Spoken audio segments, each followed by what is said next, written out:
రంగారెడ్డి జిల్లాలో farm house కేంద్రంగా కోడిపందాలు క్యాసినో నిర్వహిస్తున్నారు. కోడిపందాలు క్యాసినో నిర్వహించిన భూపతిరాజు, శివకుమార్ అనే వ్యక్తులతో పాటు 64 మందిని పోలీసులు నిన్న రాత్రి అదుపులోకి తీసుకున్నారు. నిందితులకు పోలీసులు నోటీసులు ఇచ్చి పంపించారు.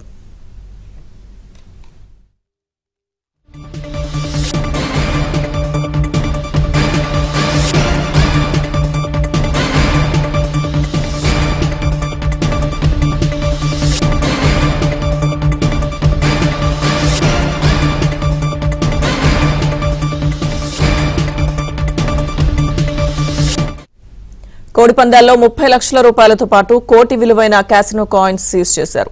కోడిపందాలకు వచ్చిన నిందితుల వాహనాలను స్వాధీనం చేసుకున్నారు.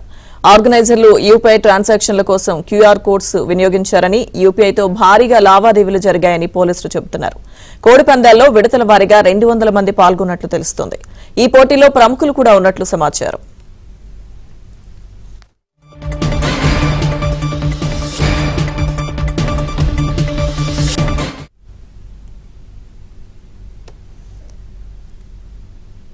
హైదరాబాద్ శివారు ప్రాంతం మొయినాబాద్ లో కోడిపందాలు అలాగే క్యాసినో వాటికి సంబంధించి పోలీసులు రైడ్ చేయడం జరిగింది. పూర్తి అప్డేట్స్ మా ప్రతినిధి శశిని అడిగి తెలుసుకుందాం. శశి, అప్డేట్స్ ఏంటి? ఎవరెవరిని పోలీసులు అదుపులోకి తీసుకున్నారా, లేకపోతే నోటీసులు ఇచ్చి పంపించడం జరిగిందా? ఏంటి డీటెయిల్స్? మొయినాబాద్ పోలీస్ స్టేషన్ పరిధిలోని తోల్కొట్ట గ్రామంలో ఒక వ్యవసాయ క్షేత్రంలో రాత్రి ఈ యొక్క కోడి పందాలతో పాటు క్యాసినో కూడా జరిగినట్టు పోలీసులకు సమాచారం అందింది. వెంటనే రాజేంద్ర నగర్ ఎస్ఓటీ పోలీసులతో పాటు మొయినాబాద్ పోలీసులు సంయుక్తంగా రైడ్ చేశారు.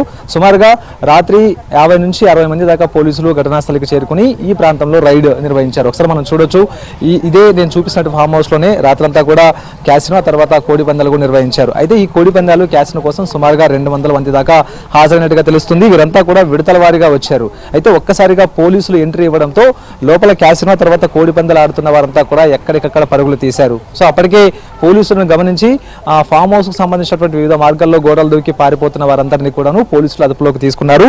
అప్పటికే తమతో పాటు తమ వాహనాలకు సంబంధించిన వాహనాలను కూడా ఇక్కడే వదిలేసి పారిపోయేటటువంటి ప్రయత్నం చేసినప్పుడు సుమారుగా 64 మందిని పోలీసులు అదుపులోకి తీసుకుని వారిని మొయినాబాద్ పోలీస్ స్టేషన్ కు తరలించారు. రాత్రంతా కూడా మొయినాబాద్ పోలీస్ స్టేషన్ లోనే వారి నుంచి వివరాలు సేకరించి ఆ తర్వాత వారికి నోటీసులు ఇచ్చి పంపించినట్టుగా ప్రస్తుతం అందుతోంది. అయితే ఇందులో ఈ క్యాసినో తర్వాత కోడి పందాల్లో భారీగా కూడా నగదు లావాదేవీలు జరిగినట్టుగా పోలీసులు గుర్తించారు. ఇక ప్రధానంగా ఘటనా స్థలంలో లభించినటువంటి 30 లక్షలు ఇందుకు ప్రధాన సాక్ష్యం అంటూ కూడా చెప్పుకోవచ్చు. ఇక కోడి పందాలు నిర్వహిస్తున్న సమాచారం మేరకు రైడ్ చేసినప్పుడు 30 లక్షలతో పాటు ఆ తర్వాత క్యాసినో ఆడడానికి ఉపయోగించేటటువంటి కాయిన్స్ ఏవైతే ఉన్నాయో కాయిన్స్ కూడా లభించాయి. ఇవి కూడా సుమారుగా కోటి విలువ ఉంటుందంటూ కూడా పోలీసులు ఇప్పటికే భావిస్తూ ఉన్నారు. మరోవైపు ఈ క్యాసినో కోడి పందాల కోసం యూపీఐ ట్రాన్సాక్షన్ల ద్వారా కూడా లావాదేవీలు జరిగినట్టుగా పోలీసులు భావిస్తూ ఉన్నారు.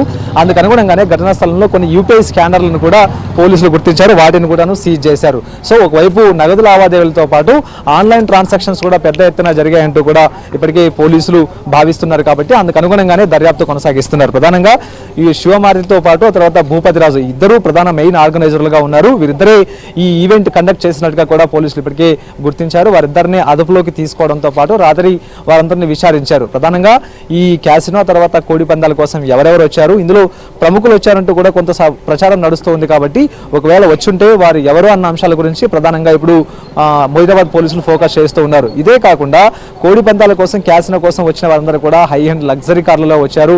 సో వీటన్నిటిని చూసే పోలీసులు ఇందుకు ప్రముఖులు కూడా వచ్చి ఉంటారన్న అనుమానం కూడా ప్రజెంట్ వ్యక్తం చేస్తూ ఉన్నారు. అయితే ఎప్పుడైతే పోలీసులు ఒక్కసారిగా లోపలికి ఫామ్ హౌస్ లోకి వచ్చేసారో అనంతరం క్యాసినో ఆడుతున్న వారంతా తర్వాత కోడి పందాలు ఆడుతున్న వారంతా కూడాను ఇక తమ కార్లను అక్కడే వదిలేసేసి పారిపోయేటువంటి ప్రయత్నం చేసినప్పటికీ కూడా పోలీసులు వారిని వదలలేదు. అందరినీ కూడా అదుపులోకి తీసుకున్నారు. సో మొత్తానికి ఇప్పుడు ఎంతకాలంగా ఇవన్నీ నిర్వహిస్తూ ఉన్నారు, ఎంతకాలంగా ఈ క్యాసినో కోడి పందాలు గుట్టి చప్పుడు కాకుండా కొనసాగుతుంది అన్న అంశాల గురించి పోలీసులు ఇప్పుడు కూపిరాగేటటువంటి ప్రయత్నం అయితే చేస్తూ ఉన్నారు. ఇప్పటికే మొయినాబాద్ ఫామ్ హౌస్ మొయినాబాద్ లో ఎక్కడైతే ఈ క్యాసినో కోడి పందాలు నిర్వహించారో అందులో పోలీసులు పంచనామా కూడా ఇప్పటికే నిర్వహించినటువంటి సందర్భం అయితే కనిపిస్తోంది. ఇక ఇదే కాకుండా కోళ్లను కూడా సీజ్ చేశారు. సుమారుగా ఇవి 80కి పైగా ఉంటాయంటూ కూడా ఇప్పటికే తెలుస్తోంది.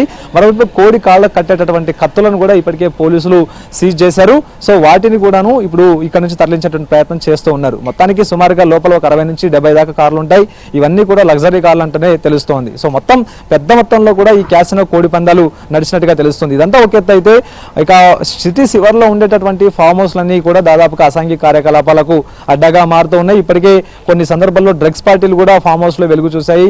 మరికొన్ని చోట్ల మాత్రం ఇంకా రకరకాల అసాంఘిక కార్యకలాపాలు వెలుగు చూసినటువంటి సందర్భంలో ఈ ఫామ్ హౌస్ మీద కొంత నిఘా కొరవడిందన్న ప్రచారం ప్రస్తుతం నడుస్తోంది. సో ఇలాంటి పరిస్థితుల్లో ఫామ్ హౌస్ల మీద నిఘా కంటిన్యూ చేయాలి. మరోవైపు ఇలాంటి అసాంఘిక కార్యకలాపాలతో పాటు ఈ క్యాసినో తర్వాత కోడిపందాలు లాంటివి జరగకుండా చూడాలంటూ కూడా కొంత స్థానికంగా ఉండేవారు చెప్తున్నటువంటి సందర్భం.